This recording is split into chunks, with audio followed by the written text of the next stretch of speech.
My parents invited my sister's new BF to Christmas, but told me there wasn't room for my husband of 8 years. I said, no problem. Then I stopped paying their property taxes. Turns out the county doesn't care about family drama. The phone call came on a Tuesday evening while I was making dinner. My mother's voice had that particular brightness she uses when she's about to ask for something unreasonable, but wants to pretend everything is fine. Sweetheart, we need to talk about Christmas arrangements this year. I wedged the phone between my shoulder and ear, continuing to chop vegetables. Sure, Mom, what's up? Well, your sister is bringing Travis, and we're just so excited to finally meet him. She's been seeing him for 3 months now. Anyway, the house is going to be quite full this year. Something in her tone made me stop chopping. Okay. So we were thinking it might be easier if just you came this year without Daniel. We just don't have a room for everyone. And since Travis is so new to the family, we really want to make him feel welcome. I set down the knife carefully. Daniel, my husband of 8 years, wasn't welcome at Christmas because there wasn't room. But my sister Vanessa's boyfriend of 12 weeks was essential. You're saying there's no room for my husband? Don't be dramatic, honey. It's just one holiday. Daniel will understand. He's always so easygoing about these things. She was right about that. Daniel was easygoing. It's one of the reasons I married him. He'd probably shrug it off, tell me to go enjoy time with my family. Maybe spend Christmas with his own parents instead. But that wasn't the point. How many people are you hosting, Mom? Well, let's see. Your father and me, Vanessa and Travis, you and we invited Aunt Ruth and Uncle Gary. I did the math. Their house had 4 bedrooms upstairs plus the converted basement suite. My childhood bedroom alone could sleep 2 people comfortably. So 8 people total, and you're saying there's no room for a 9th? The basement needs new carpeting, so we can't use it right now. And Aunt Ruth has that bad hip, so she needs the ground floor guest room. It's just logistics, sweetheart. I thought about the property tax bill sitting in my filing cabinet. The one I'd been paying twice a year for the past 6 years. The one my parents didn't know I paid because they thought their property taxes were somehow grandfathered in from when they bought the house in 1987. My father had refinanced their house multiple times over the years, pulling out equity for various projects and investments that never quite panned out. 3 years ago, he'd missed several property tax payments during one of his business ventures, and the county had started the process toward a tax lien. My mother had called me crying, terrified they'd lose the house. I contacted the county, paid the back taxes plus penalties, and set up automatic payments from my account. The total came to about $8,400 annually. I never told them. I just let them believe whatever story my father had spun about working it out with the county. You still there? My mother asked. Yeah, I'm here. So you understand it's nothing personal against Daniel? Of course, I said. No problem at all. Oh, wonderful. I knew you'd be reasonable about this. So we'll see you Christmas Eve. Actually, I need to check my schedule. I'll get back to you. After we hung up, Daniel came into the kitchen. Everything okay? You look upset. I told him about the conversation. He reacted exactly as I expected. Hey, it's fine. I can visit my folks. They've been asking anyway. It's not fine, though. Your parents have always been a little weird about prioritizing Vanessa. You've told me that. He wrapped his arms around me from behind. Don't let it ruin your holiday. But something had shifted in me during that phone call. Maybe it was the casual way my mother dismissed 8 years of marriage as less important than a 3-month relationship. Maybe it was the assumption that I'd just accept it. Maybe it was the years of watching my parents bend over backward for Vanessa while treating my presence as optional. I went to my home office and pulled up the county tax website. I logged into my account and looked at the payment history. 6 years of payments, nearly $50,000. Then I called the county tax office. Hi, I've been making payments on a property I don't own, and I need to stop the automatic payments. The clerk was helpful. Do you have the parcel number? I gave it to her. Okay, I see you've been making payments on behalf of Lawrence and Patricia Morrison. Are you requesting to be removed as an authorized payer? Yes, please. Done. Just so you're aware, the next payment is due January 15th. The owners will receive a notice at the property address. Perfect, thank you. Daniel appeared in the doorway. What was that about? I explained the situation, the taxes, everything. He stared at me. You've been paying their property taxes for 6 years and never told them.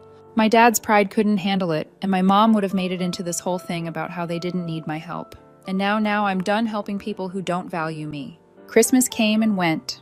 I told my mother I decided to spend the holiday with Daniel's family. She was disappointed, but not enough to reconsider the invitation situation.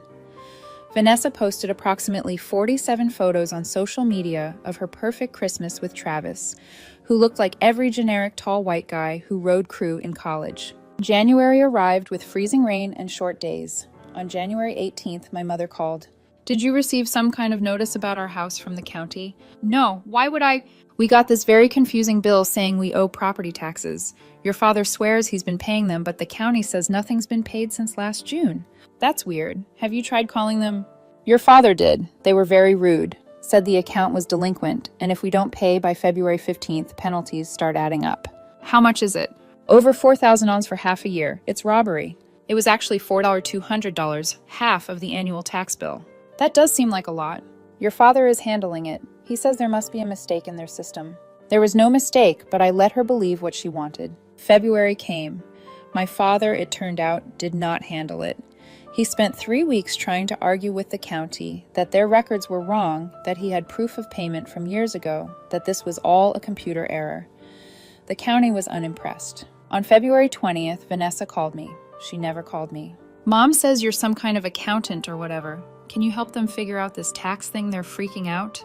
"I'm a financial analyst, not an accountant, and I don't work with property taxes." "But you're good with money stuff."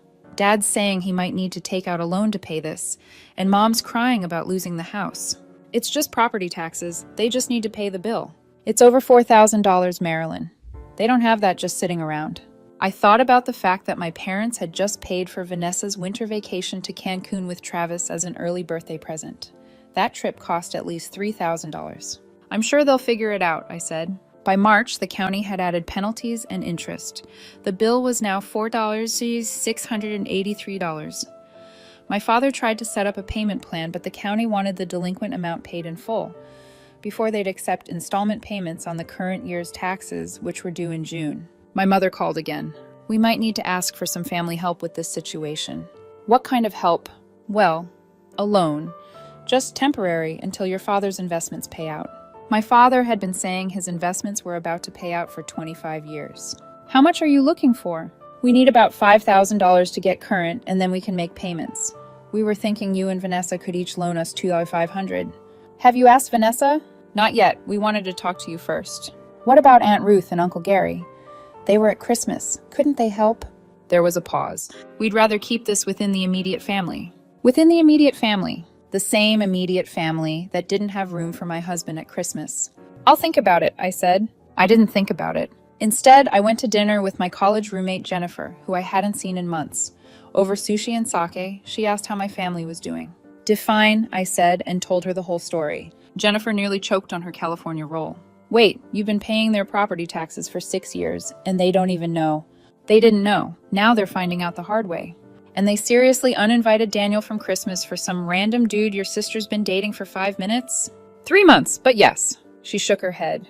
"You're nicer than me. I would have told them about the taxes just to watch their faces." "That's the thing, though. I don't want to tell them. I want them to figure out how to be adults without me subsidizing their dysfunction." Jennifer raised her glass. "To boundaries. Better late than never." We clinked glasses, and I felt something settle in my chest. Validation, maybe. Or just the relief of having someone confirm I wasn't losing my mind. The next morning, I got a text from Vanessa. "Mom's really upset. Can you please just help them? It's not that much money for you." I stared at that text for a full 5 minutes. The assumption embedded in it was staggering. Not that much money. As if $2,500 was pocket change. As if my willingness to help should be automatic. Unquestioned. Endless. I typed back. "It's also not that much money for you or for Travis, apparently." 3 dots appeared, disappeared, appeared again. Then, whatever, be selfish. Selfish. The word landed like it always did when Vanessa used it, designed to make me feel small and guilty. Except this time it bounced off. Being selfish implied taking something that wasn't mine. All I was doing was keeping what I'd earned. March turned into April with agonizing slowness. I buried myself in work, took on extra projects, anything to avoid thinking about the situation. Daniel watched me carefully during this time. "You're allowed to have complicated feelings about this," he said one evening while we were making dinner together. "I don't have complicated feelings. I'm fine." He gave me a look that said he knew I was lying but wasn't going to push. "Okay, but if you want to talk about it, I'm here." The truth was, my feelings were a tangled mess, relief mixed with guilt, satisfaction mixed with grief. I was mourning the family I'd wanted my whole life while celebrating my freedom from the family I actually had. Both emotions felt real and contradictory. My mother tried a different approach in mid-March. She sent me a card in the mail, the kind with flowers on the front, and a generic message about family inside. She'd added a handwritten note: "I know we hurt you. I wish I could take it back. We need help, but more than that, I miss my daughter. Love, Mom." I read it 3 times, then I put it in a drawer. Daniel found me staring out the kitchen window that evening. "You okay?" "My mom sent a card." "What kind of card?" "The kind that says she misses me, but doesn't actually apologize or acknowledge what she did wrong. Just that she hurt me like it was accidental." "What do you want to do?" That was the question, wasn't it? What did I want? For years, I'd wanted them to see me, really see me, to value me as much as they valued Vanessa. To treat my marriage with respect, to acknowledge my contributions without being asked. "I don't know," I admitted. "Part of me wants to cave to make this all go away, fix the problem like I always do. And the other part wants to watch it burn." He didn't tell me which impulse to follow. That was one of the things I loved about him. He trusted me to know my own mind even when I wasn't sure I did. By the end of March, my father had apparently tried every angle he could think of.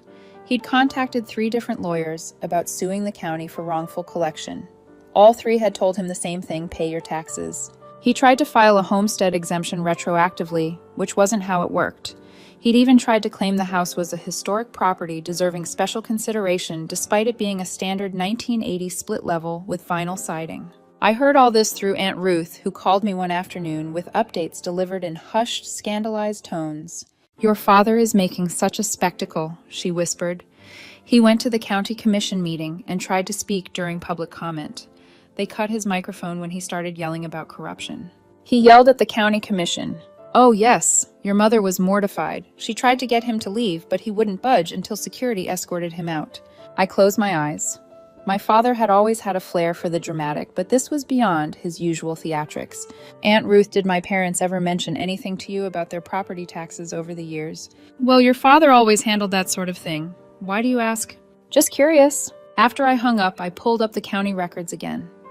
There it was, my payment history. A steady rhythm of responsibility that my father had taken credit for without ever knowing it existed. The anger that had been simmering for weeks flared hot and bright. He let me believe he had everything under control. He'd accepted my mother's worried phone calls back in 2019 and somehow convinced her he'd fixed it. He'd lived in that house for 6 additional years, safe from foreclosure, never knowing his daughter was the reason he still had a roof over his head. And when I needed basic respect, basic inclusion of my spouse at a family holiday, there had been no room. April arrived with cherry blossoms and a notice from the county that the Morrison property was now seriously delinquent. The penalties were increasing monthly. Total owed $5,147. Vanessa called angry. "Did you tell Mom and Dad you'd help them because they asked me for $5,000? $5,000, I don't have that kind of money." I lied easily. "They asked me for half that amount." "What? Why do you get asked for less?" "Because they know I have it," I thought. "Because they've always assumed I exist to solve problems while you exist to be celebrated. Maybe they thought you had more since you just got back from Cancun." "That was a gift, and Travis paid for half of it." "Anyway," I said, "can't Travis loan them the money then? We've been dating for 6 months, Marilyn. I can't ask him for $5,000. But they could ask me, the daughter they uninvited from Christmas, to come save the house." The math was interesting. In May, my father called me directly, which was rare. "Marilyn, I need to talk to you about something serious." "Okay."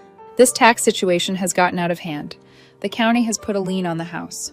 If we don't pay by June 30th, they're starting foreclosure procedures." "That's terrible, Dad. I know we've had our differences, but I'm asking you for help. We need about $6,000 now to clear this up." 6 years of helping, I thought. $50,000 paid without acknowledgement.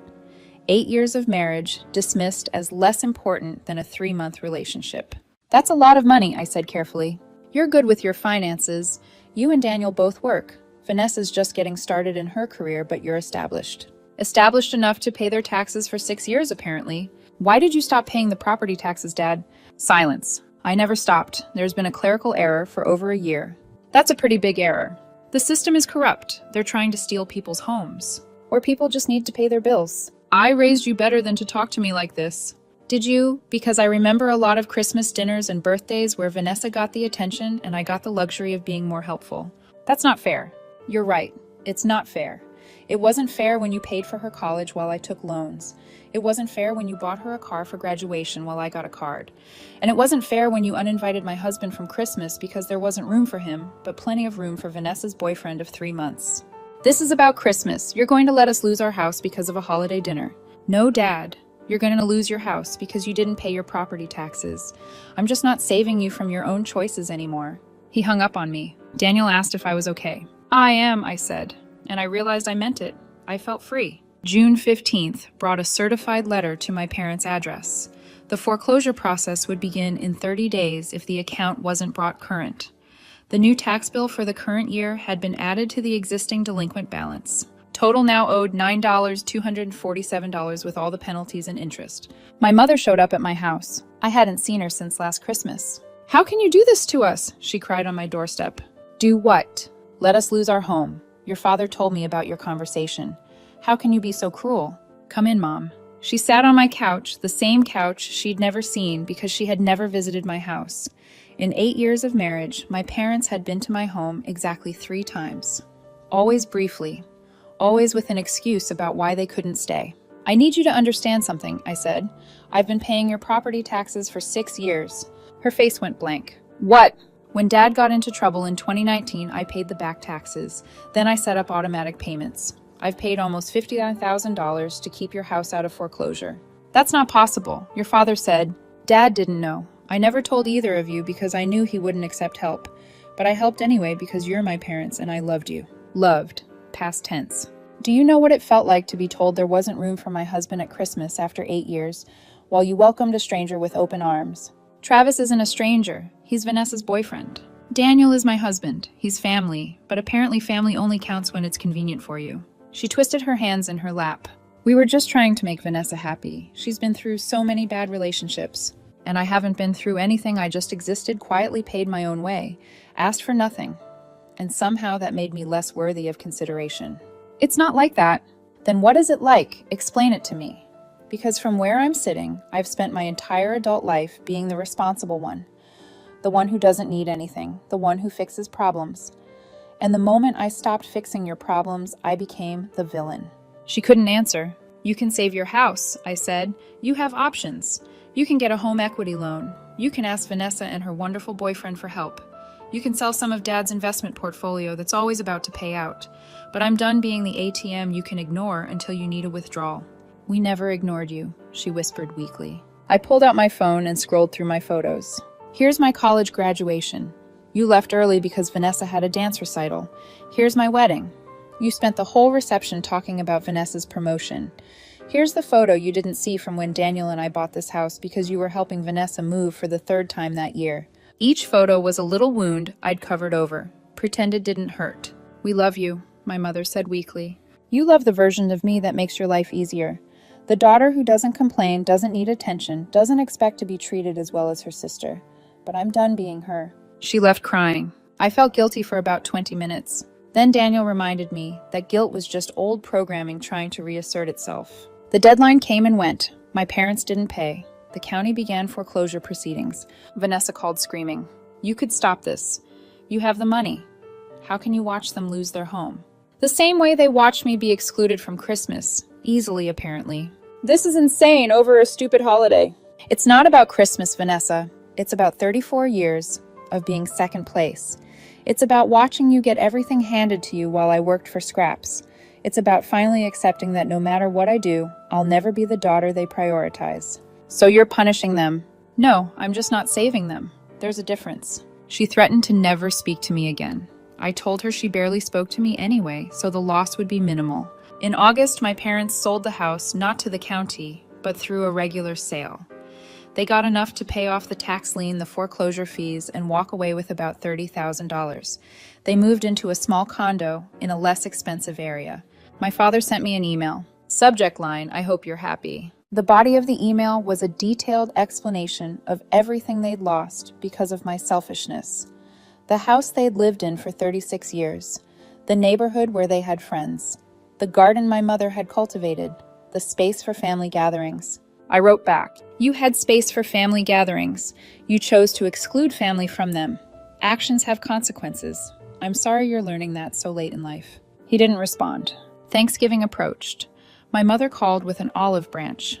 We'd love to have you and Daniel for Thanksgiving. Vanessa and Travis will be there. How many bedrooms does your condo have? 2. Why?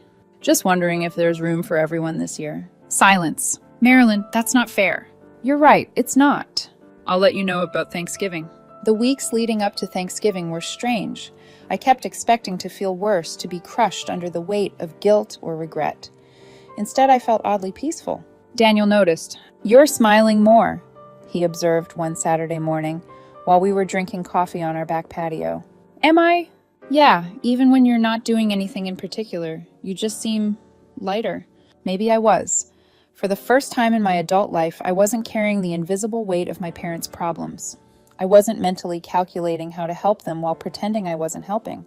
I wasn't swallowing down hurt feelings to keep the peace. I was just existing. It felt revolutionary. My mother called twice more before Thanksgiving, each time with a slightly different approach. The first call was wistful. I remember when you were little. You loved helping me make stuffing. I thought maybe you'd want to come early and we could cook together. The memory was accurate. I had loved helping her cook, but I also remembered Vanessa getting to lick the spoon while I washed dishes. Small things maybe, but they accumulated. I'll let you know, I repeated. The second call was more direct. Marilyn, this distance between us is killing me. Your father is too proud to say it, but he misses you. We both do. Can't we move past this? Move past what exactly, Mom? This whole situation, the taxes, the house, Christmas, all of it. You want me to move past it? Have you and Dad moved past anything? Have you examined why I might be hurt? Have you considered that maybe treating Daniel like he didn't matter was the final straw in a lifetime of small cuts? We didn't mean it that way. How did you mean it then? She couldn't answer or wouldn't. Either way, the silence stretched between us until she said she had to go. 3 days before Thanksgiving, Vanessa sent a group text to me and our parents. Travis and I have an announcement to make at Thanksgiving. Everyone needs to be there. I didn't respond to the group chat, but I texted my mother privately. Not coming. Have a good holiday. She called immediately. You have to come. Vanessa has big news. She can share her news with the people who are there. What do I tell her? Tell her the truth, that I have other plans. She's going to be devastated. I almost laughed. Devastated that I wouldn't be present for her announcement, but perfectly fine with Daniel being excluded from Christmas. The double standard was so blatant it was almost funny. She'll survive, I said, and hung up. Daniel and I went to that nice restaurant. We ordered duck and expensive wine and turned our phones off completely. Somewhere across town, Vanessa was probably announcing her engagement. Somewhere in a small condo, my parents were probably fielding questions about why I wasn't there. I tried to imagine the scene. My mother making excuses, my father silent and angry, Vanessa hurt, but trying not to show it in front of Travis. Part of me felt bad. A larger part felt free. Do you think you'll regret this? Daniel asked over dessert. Which part? Missing Thanksgiving. Or the whole thing? Any of it. I considered the question seriously. Maybe. Probably. But I think I'd regret the alternative more. Going back to how things were. Pretending everything was fine. Setting myself on fire to keep them warm. He reached across the table and took my hand. For what it's worth, I'm proud of you. For being stubborn and petty. For knowing your worth. Finally. That night, lying in bed, I checked my phone for the first time since dinner. 17 missed calls. 32 text messages. I scrolled through them without reading most of them. Variations on the theme. How could you? Vanessa's heart is broken. You're being cruel. Family is supposed to be there for each other. That last one from my mother made me laugh out loud. Family is supposed to be there for each other. Exactly. There was one message I did read in full from Vanessa. I announced my engagement tonight. Travis proposed last month and I wanted to share it with the family. You weren't here. Mom made excuses, but I know you're punishing us. I don't know who you are anymore. I typed and deleted several responses. Finally, I settled on, congratulations on your engagement. I hope you and Travis are very happy together. She didn't respond. December arrived with cold rain and holiday decorations appearing in every store. My office started planning the annual holiday party. My boss asked if I was bringing Daniel. Of course, why wouldn't I? She looked uncomfortable. No reason. I just know sometimes the holidays are complicated with family obligations. Not this year, I said. This year is simple. And it was. Daniel and I bought a small tree for our living room. We decorated it with ornaments we'd collected over the years, each one marking a memory that belonged to us alone. We made plans for Christmas in Iceland, booking a hotel with a view of the northern lights. I didn't let anyone know. Daniel and I went to a nice restaurant instead, just the two of us. We had duck and expensive wine and didn't check our phones. Vanessa got engaged to Travis in December. My mother called to tell me the news and invite me to the engagement party. Will there be room for Daniel? I asked. Of course. Why would you even ask that? Just checking. We have plans that weekend anyway. We didn't have plans. We made plans. We went to a cabin in the mountains and didn't tell anyone where we were. The wedding was planned for next June. I received an invitation addressed to Marilyn Morrison and guest. I sent back the RSVP card with a note. His name is Daniel. We've been married for 8 years. If you can't put his name on the invitation, we can't attend. I got a phone call from Vanessa. Are you serious right now? You're going to miss my wedding over a Hallmark invitation. I miss being treated like a full member of this family for 34 years. I think I'll survive missing your wedding. Mom and Dad are right about you. You've changed. You're bitter and vindictive. I haven't changed. I just stopped pretending it doesn't hurt to be treated like an afterthought. You all prefer the version of me that absorbed your dismissal quietly. Sorry that woman isn't available anymore. The conversation with Vanessa stayed with me for days afterward. Bitter and vindictive. The words rattled around in my head during meetings while I was cooking dinner in the quiet moments before sleep. Was I bitter? Maybe. 34 years of being second choice had left a residue that didn't wash off easily. But vindictive implied I was trying to hurt them, and that wasn't quite right. I was just done protecting them from themselves. I talked about it with my therapist, Dr. Sarah Chen, who I'd started seeing in January after everything happened with Christmas. She listened to me explain the invitation situation, then asked a simple question. What would accepting that invitation communicate to your family? That I'm willing to accept disrespect as long as it's wrapped in a pretty envelope. And what does declining communicate? That I have standards for how I'm treated. She nodded. And you're worried that having standards makes you bitter and vindictive. When she put it that way, it sounded absurd. But years of conditioning don't evaporate overnight. I'd been raised to be accommodating, flexible, understanding. Those were supposed to be virtues. Somewhere along the way, they became tools for people to walk all over me. My sister's getting married, I said. This is supposed to be one of those big family moments. Am I really going to miss it because of an invitation? Are you missing it because of an invitation? She asked gently. Or are you missing it because the invitation is a symptom of a much larger pattern? I sat with that question. The invitation wasn't the problem, not really. It was everything the invitation represented. 9 years of marriage reduced to and guest. My husband, my partner, my person treated as an interchangeable +1. When does it end? I asked. When do I stop being angry about this? When you're ready, Dr. Chen said. Anger is information. It's telling you that a boundary was violated. What you do with that information is up to you. A new invitation arrived 2 weeks later. Marilyn and Daniel Morrison. Improper calligraphy. I held it in my hands, feeling the weight of the expensive cardstock. Someone had paid extra for the reprint. Probably my mother trying to smooth things over. Probably furious with me the whole time she was addressing the new envelope. Daniel found me staring at it. What are you thinking? I'm thinking this cost them money and pride. My mother hates being wrong publicly enough that she redid 200 invitations rather than admit to her friends that she got my husband's name wrong the first time. Are we going? That was the question. They met my demand. Daniel's name was on the invitation. By my own logic, we should attend. But something in me resisted. Meeting one basic requirement didn't undo years of disregard. It didn't erase Christmas. It didn't acknowledge the taxes I'd paid, or the sacrifices I'd made, or the lifetime of coming in second place. I don't know yet, I said. Spring arrived with a kind of perfect weather that makes you forget winter existed. Our garden came alive with tulips and daffodils. Daniel planted tomatoes in the raised beds we built together. Life felt full in a way it hadn't in years. In April, my mother called with a different tone than usual, softer, more careful. I've been thinking a lot about what you said, she began, about Vanessa getting preferential treatment. I waited, not trusting myself to speak. I talked to my therapist about it, she continued. I started seeing someone in February, Dr. Patricia Walsh. She specializes in family dynamics. You're seeing a therapist, I asked carefully.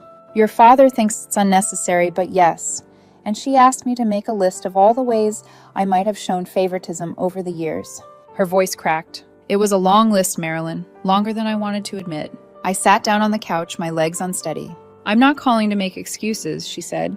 I just wanted you to know that I'm looking at this, really looking at it. And I'm sorry. I'm so sorry. Sorry. The word I'd been waiting to hear for months, maybe years. It should have felt triumphant. Instead, it felt sad. Why Vanessa? I asked. Why was she always the priority? My mother was quiet for a long moment. She needed more. At least that's what I told myself. She struggled in school. Struggled to make friends, struggled with confidence.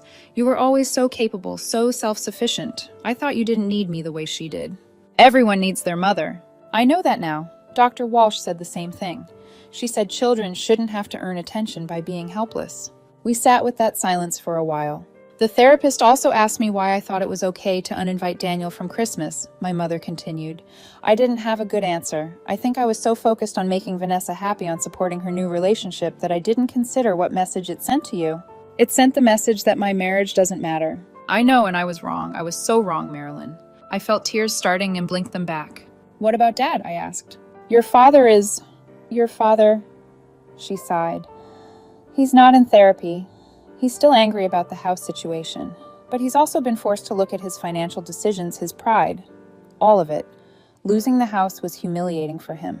He didn't have to lose the house. He had options. I know, but he couldn't ask you for help, not after what happened. His pride wouldn't let him. Good, I thought, but didn't say. Let him sit with his pride. Are you and Daniel coming to the wedding? My mother asked tentatively. I haven't decided. I hope you do, but if you don't, I'll understand. Or I'll try to understand. I'm working on it. After we hung up, I sat holding my phone, feeling like the ground had shifted beneath me. An apology, acknowledgement, therapy. These were things I hadn't expected, hadn't even hoped for. Daniel came home from work and found me crying on the couch. What happened? Are you okay? I told him about the call. He listened, then pulled me close. How do you feel? Confused, relieved, still angry, all of it at once. That's fair. An apology doesn't erase what happened. No, but it's something. It's more than I expected.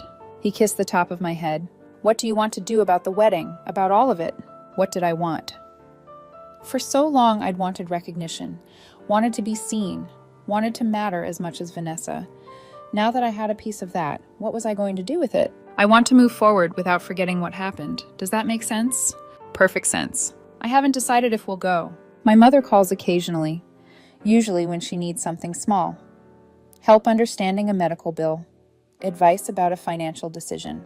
I help when I feel like it and decline when I don't. She doesn't push anymore. My father and I don't speak. Vanessa sends me updates about wedding planning that I mostly ignore. Sometimes I respond, sometimes I don't. She's learning that my attention isn't guaranteed. People think this story is about revenge. It's not. Revenge would be if I'd sabotaged something actively worked to hurt them. I didn't do anything except stop helping. The county doesn't care about family drama, about who was excluded from Christmas, about decades of being second choice. The county cares about property taxes being paid when they weren't. The county followed its procedures. I didn't make my parents lose their house. I just didn't prevent the natural consequences of their choices. There's a difference. Daniel says I seem lighter now, less weighed down. He's right. Carrying other people's responsibilities while being treated as optional was exhausting. Setting it down feels like finally breathing deeply after years of shallow breaths. Would I do it differently if I could go back? Maybe I would have been honest from the start, told them I was paying the taxes, had the conversation about feeling undervalued before it reached a breaking point. But probably not. Some people don't hear you until silence is the only language left. My parents still have the $30,000 from the house sale. They could rebuild, find a new place, start fresh. What they can't do is rebuild the relationship they took for granted. That takes effort they never learned to give me.